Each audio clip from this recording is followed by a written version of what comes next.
Most of the ways to build success and make money in business isn't flashy, and it's not fun, and it is not something you want to do on a regular basis, but it will make you millions of dollars. I'm proof of that. And it's not just in this channel. I've recorded over 700 videos here. I have over 700 podcast episodes on the Big Stud Podcast, but I've done it in multiple businesses in multiple industries, and creating content is terrible. It is boring. It is monotonous. You're going to say the same shit over and over again. And you're going to be forced to sit down and shoot content, whether organic, structured like this for YouTube, add specific scripts. It doesn't matter what it is, but building content is ultimately building a brand, making you known, liked, and trusted. Some of the biggest, most successful client experiences and sales processes we have in the coaching company, the marketing company, at the builder I helped grow, and no matter what the service or product is, becoming known, liked, and trusted is incredibly important. Putting out content on a regular basis allows you to build that brand awareness.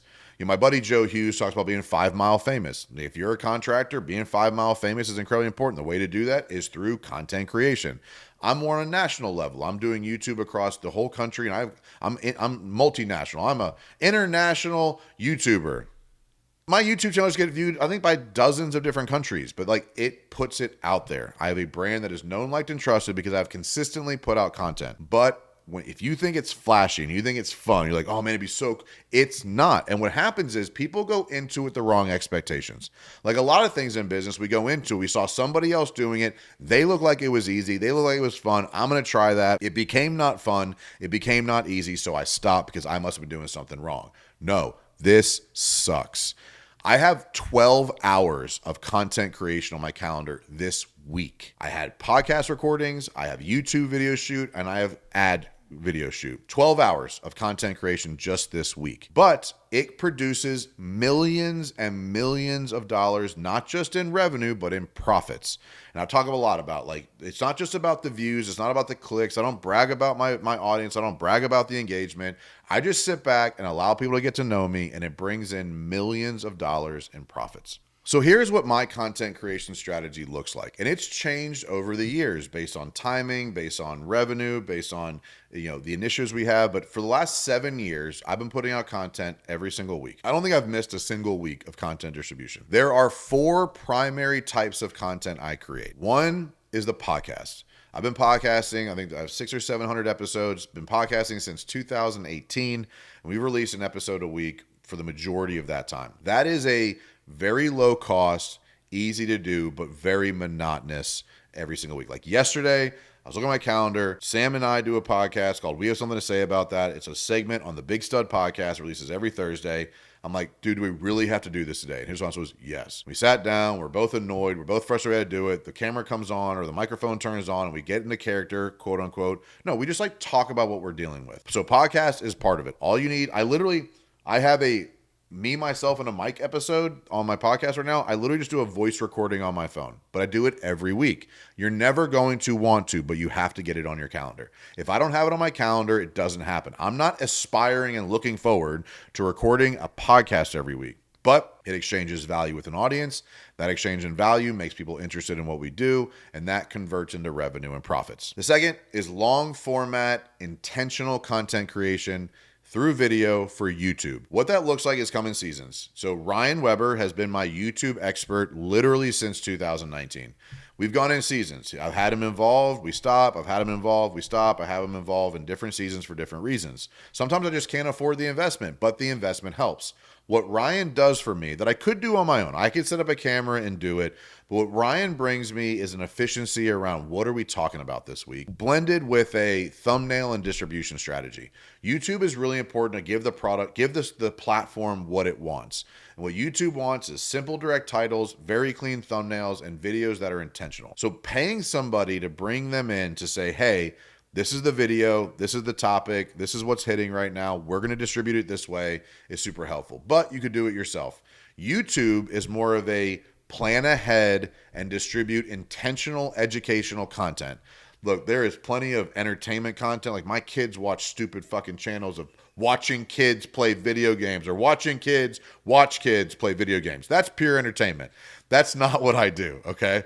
If you have kids that are like under the age of 10, you know exactly what I'm talking about. But for me, we sit down once a month for 4 hours. I get a list of the topics we're going to talk about. It's my job to build the outline to make sure I put my twist on that topic. But Ryan brings me the topics that are hitting right now from a search engine, from a YouTube, from a Google perspective. Like, what is the audience on YouTube looking for? And then I put intentional effort behind building outlines. Then we sit down, we record for these 4 hours. This is video 7 of 8 that we're going to do this morning.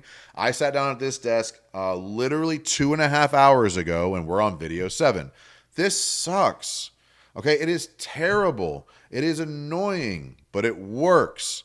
And like, look, do you have to be a great presenter and communicator? No, you have to be yourself. One of the benefits of YouTube is that people fall in love with the character. So you don't have to be somebody you're not, because then it becomes really difficult to keep that up when you meet them in person. You just be yourself, and the people who love you and like you will find you. The people that don't will move on. Perfect. I only want people to call me who are interested in who I am and what I deliver, and the way that I do things, the way that I solve problems, the way that I think businesses should be ran, the way that I think certain things should be done is my way. It's not for everyone. So I want people to know the product that they're getting into before they call. So YouTube can be a great way to build a consistent brand. One of the biggest benefits of both the podcast and YouTube is it's evergreen. Once you post a piece of content, it is consistently engaged with forever. So my top 10 videos, 7 of them are 3 or more years old since I posted it. But because of the way search engine optimization and people typing in specific keywords brings up certain videos, they stay working and bringing you value forever. Both the podcast and YouTube are very good for that. Then there's the social media, the meta side, Facebook, Instagram, TikTok, those platforms. That is more organic, creative. There's 2 types there. I post semi-consistently on my Facebook page. My team edits these long format into short format for my business pages. And then we shoot specific ad content. So there's 3 types. There's organic there's repurposed content for your business page, and then there's specific ad content created for specific call to action or events, right? So we'll do an ad for the Small Business Academy. We'll do an ad for WinRate events that we throw on a quarterly basis. We'll do ads for marketing services that we provide. We'll do ads for coaching or consulting. We'll do ads for fractional CFO services. Like, we do ads for specific offers. That's one strategy. That part I hate. I hate scripting shit. I hate the editing. I hate the flashiness. I hate it.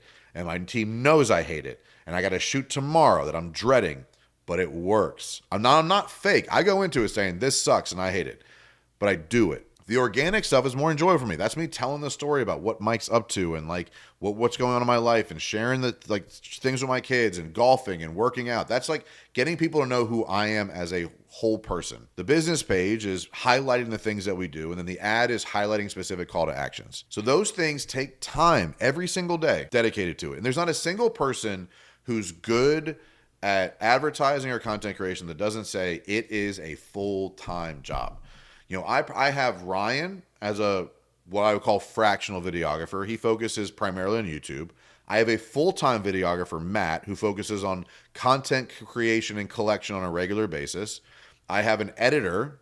I have a ad specialist that focuses primarily on our ads for Meta. I have a CMO, Sam, who runs the strategy for the majority of our stuff. Lindsay, who helps with distribution. Like, it's a lot. I probably spend $200,000 to $300,000 a year on my content strategy. It produces millions. It's a 10x return. We don't do a lot of things outside of content. We'll do some event attendance. I'll do some speaking. But content is my primary revenue generation tool. And so those are the things that it looks like. So podcast is weekly, YouTube is monthly, ad copies on a regular basis, daily on my organic side. You just have to commit. One of the biggest things I did years ago was like, I'm just going to commit to consistently putting out content, knowing it's going to produce results. I didn't know exactly. I don't measure every video to say this video produced this revenue.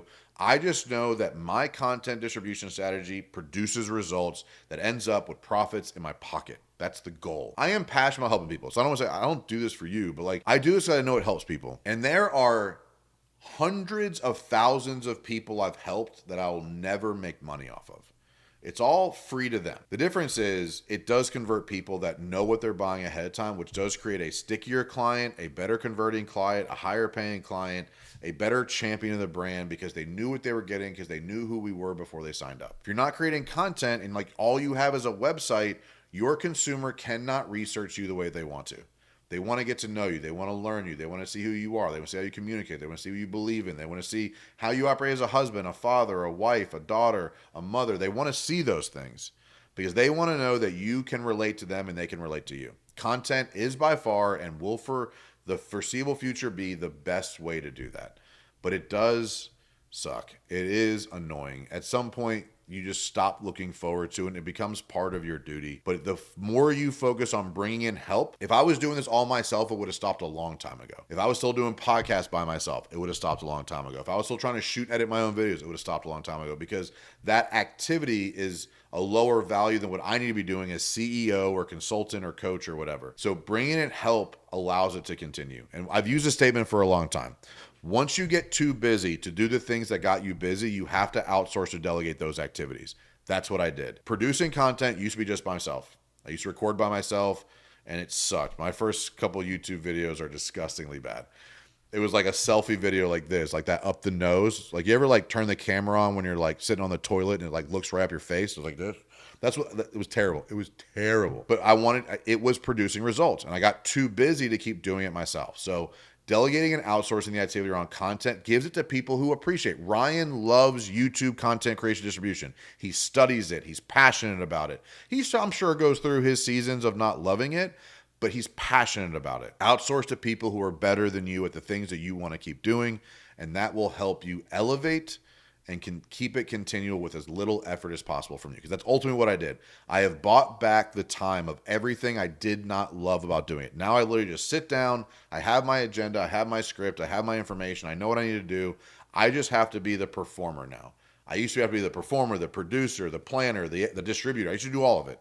And then as I got busier, I started to delegate and outsource those things to other people so that the mission, so that the content creation and distribution could continue, I delegated and outsourced it. So it is not as bad as it used to be. That's the truth. But now it just costs a bunch of money. I bought back my time. I bought back things I don't want to do. And I legitimately spend $200,000 to $300,000 a year on content creation and distribution. As of right now, as of the recording this video, it's worth it. If at some point that content stops producing, it won't be worth it anymore. We'll have to pivot to other options. But for right now, do not expect content creation to look or feel exciting. It's going to feel like a chore, but it creates millions of dollars of not just revenue, but profits.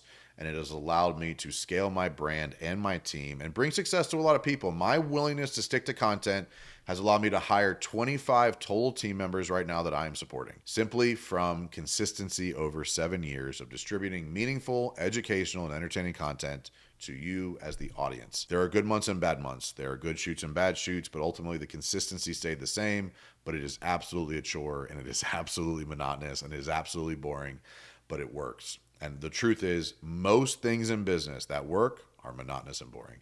And you're not going to love it at some point, but you got to keep doing it. Plenty of other videos on here about content creation, about marketing, about lead generation. But the truth is, I just want to be real with you guys. That is my strategy. That's what it takes to build what I've built. And I'm not done building yet. Like, I still have a lot of room to grow and learn and evolve. But it has worked wildly for me over the last 5 or 6 years. And it's going to continue to work because my team and I are dedicated to delivering value-added information to our audience for free to help them win fast and win often, whether they pay for our services or not. We've been blessed that because of that, many of you have chosen to do business with us. And I hope and pray that that continues. But my goal of delivering value and impacting you is not going to end anytime soon. So thank you for continuing to join and tune in, subscribe, share, comment. I love it. It's why I do this, to help you win fast and win often.